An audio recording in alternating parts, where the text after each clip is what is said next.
So we looked at most of the switches, but we're going to cover the adjustment layer switch now. I'm going to go ahead and take my motion blur off, get rid of my animation for now, and kind of put my cars back to where they were.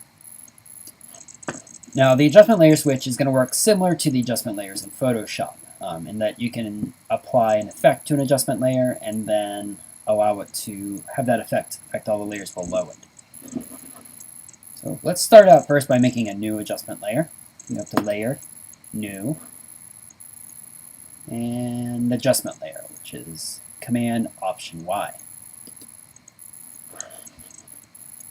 So this will be an adjustment layer. So anything that I put on this layer is going to affect all of the layers underneath. So with this layer selected, we're going to need to apply some sort of effect to be able to see something happen. So I'm going to leave my adjustment layer selected, go up to Effect. Let's try Color, and we'll do a tint. So the default of the tint should be map black to black, white to white, and that'll just kind of suck all the color out. But you can also do like a beigey color if you wanted to do like a sepia tone sort of look.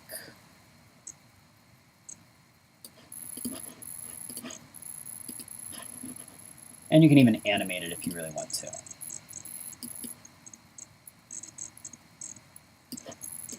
Yeah, old-timey video now.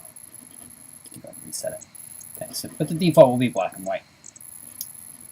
So right now, since my adjustment layer is at the top here, it's going to affect everything that's below it. So let's say if we bring it underneath my cars. Now my cars will stay in color, but everything else is going to be black and white. Same if I bring it below the tables, or the street and the sidewalk, which are gray anyway, or my front buildings. So you can actually apply it to whatever layers you want based on the stacking order. So that's one method of using the adjustment layer. You can see that the adjustment layer switch for it is on, which looks like this half black, half white circle. Let's go ahead and try turning native art into an adjustment layer and see what that does. So I'm going to go ahead and delete my current adjustment layer. I'm going to grab out another layer of my cars.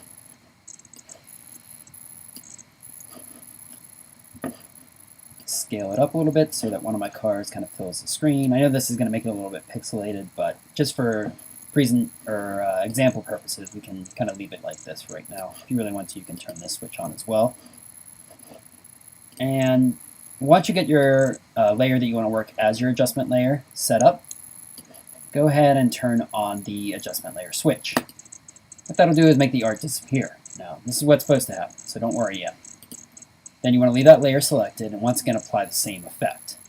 So if you just use the tint effect, you can actually find the tint again at the top of your effect control menu.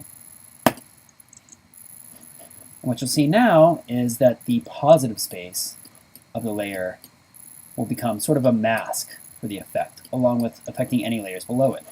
It still has the same sort of stacking situation, so since this is my adjustment layer.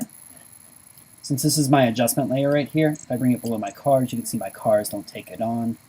If I bring it below my street or sidewalk, they're not going to take it on, my tables don't take it on, and so on and so forth with the front buildings. So this is really the more optimal way to work with the adjustment layer, because then you get sort of an adjustment layer and a mask for that adjustment layer all kind of wrapped into the same layer.